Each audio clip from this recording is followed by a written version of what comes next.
Assalamualaikum warahmatullahi wabarakatuh. Alhamdulillah Rabbil Alamin. Wassalatu wassalamu ala nabiyyina Muhammadin wa ala alihi wa sahbihi ajma'in wa ba'd. Ma'asyiral muslimin, Bapak Ibu sekalian, jamaah Masjid Al-Furqan yang dimuliakan Allah Subhanahu wa taala.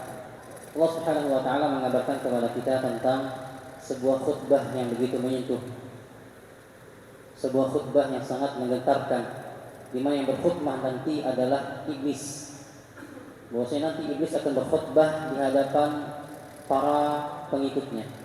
Allah sampaikan kabar tersebut dalam surat Ibrahim ayat 22. Allah sampaikan dalam ayat tersebut, wa qala asy-syaitanu lamma qudiya al-amr, dan berkatalah syaitan, yaitu iblis.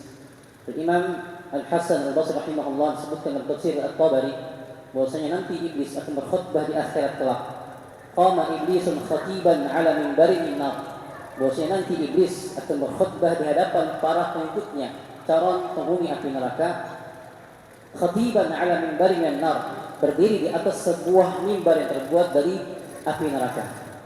Kapan khutbah tersebut terjadi? Lamma qudiyal amr, setelah seluruh perkara hisab telah selesai. Setelah Allah Subhanahu wa taala sampaikan, Allah tetapkan siapa yang masuk surga, siapa yang masuk neraka. Maka tatkala itulah iblis akan berdiri di sebuah mimbar yang terbuat dari api neraka. Lalu dia berkhutbah di hadapan para pengikutnya. Apa isi khutbahnya iblis? Iblis mengatakan, "Innallaha wa'adakum wa'dal haq." Sungguh, ujar iblis, sungguh Allah Subhanahu wa taala telah menjanjikan kepada kalian janji-janji yang benar. Janji-janji yang senantiasa Allah pasti akan tepati. Ketika Allah Subhanahu wa taala janjikan kepada hamba-hamba beriman, siapa yang beriman beramal saleh, bagi mereka surga, maka Allah akan tepati.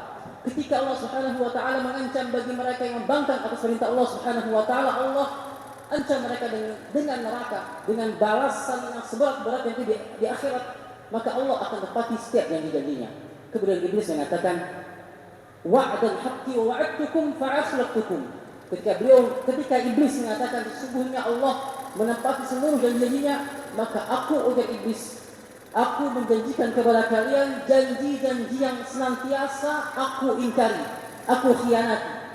Ketika iblis menjanjikan kepada kita dengan maksiat-maksiat tersebut, dia janjikan kalian dengan maksiat kalian akan mendapatkan kebahagiaan. Dengan maksiat yang kalian lakukan kalian akan mendapatkan ketenangan. Namun justru dengan kemaksiatan kita terjerumus ke dalam api neraka. Maka syaitan, iblis, mereka senantiasa mengingkari janji-janjinya. Kemudian iblis mengatakan, wa ma kana li 'alaikum min sultan.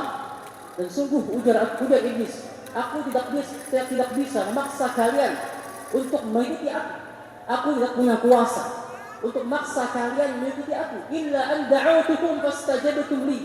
Melainkan aku hanya menyeru saja. Jadi iblis hanya menyeru saja, hanya membisikkan saja, hanya menggoda saja, hanya mengajak saja. Tidak bisa memaksa kita untuk mengikuti dia. Iblis tidak punya kuasa, tidak punya kekuatan untuk memaksa kita mengikuti dia. Melainkan dia hanya sekedar menyeru saja, mengajak saja, menggoda kita saja, membisikkan dalam dada-dada kita tentang keburukan kepada Allah Subhanahu wa taala. Fastajabtum li. Justru kalianlah yang mengikuti aku, ujar iblis. Justru kalianlah yang mengikuti aku, ujar iblis. Fala talumuni walumu anfusakum. Maka dengan itu, ujar iblis, karena kalianlah yang mengikuti aku, fala talumuni walumu anfusakum.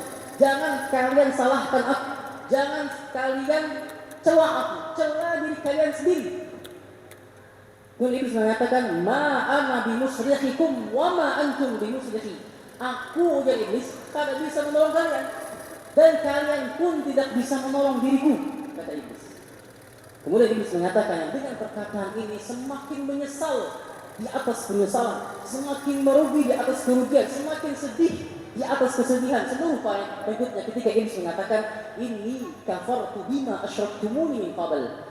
Aku mengingkari dan berlepas diri atas kesyirikan-kesyirikan yang kalian lakukan kepada Allah ketika kalian menyekutukan Allah denganku, dengan iblis. Kemudian dikatakan pada akhir ayat, innal zalimina lahum 'adzabun alim.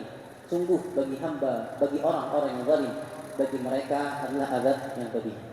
Masyaallah, muslimin rahimakumullah, ini sebuah gambaran di akhirat kelak bagi mereka para pengikut iblis, di mana mereka betul-betul merugi di atas kerugian ketika mereka di dunia mengikuti iblis. Begitu menyesal mereka dengan segala penuh penyesalan ketika mereka mengikuti iblis di dunia. Karena iblis tidak bisa dipercaya omongannya. Iblis tidak bisa dipercaya apa yang telah dia janjikan. Bahkan iblis kadang mau disalahkan. Iblis kadang mau disalahkan. Fala talumuni walumu anfusakum. Ketika iblis mengatakan, kalau aku tidak punya kuasa untuk memaksa kalian begitu, namun kalianlah yang mengikuti aku. Aku hanya sekadar menggoda saja. Fala talumuni walumu anfusakum. Jangan salahkan aku dan iblis. Jadi iblis kadang mau disalahkan.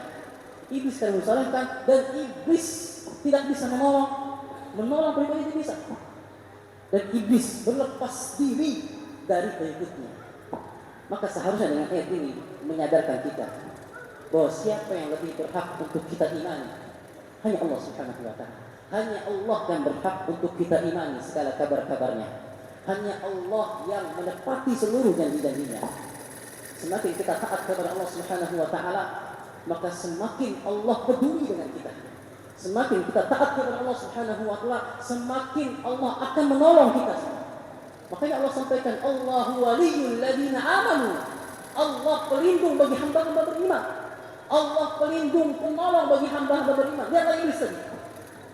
Ketika iblis menjanjikan kepada kita dengan maksiat-maksiat yang ia godakan kepada kita, dia tak mau disalahkan.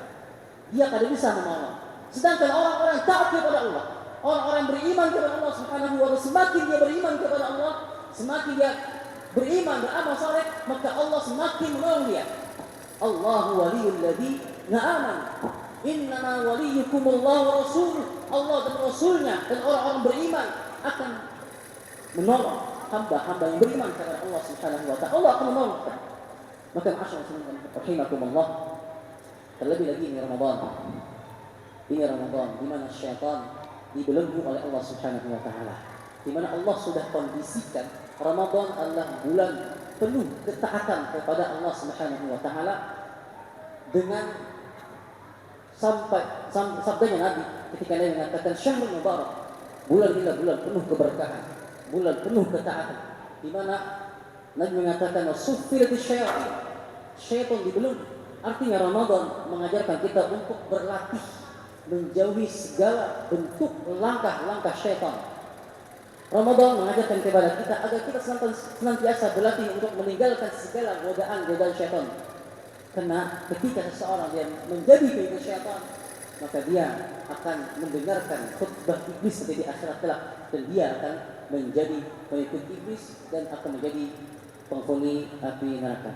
Mudah-mudahan Allah Subhanahu wa ta'ala senantiasa mengistiqomahkan kita di atas keimanan dan ketaatan kepada Allah Subhanahu wa ta'ala, dan senantiasa menjadikan kita hamba yang taat kepada Allah Subhanahu wa ta'ala dan menjauhkan kita dari khutbah iblis nanti di akhirat kelak.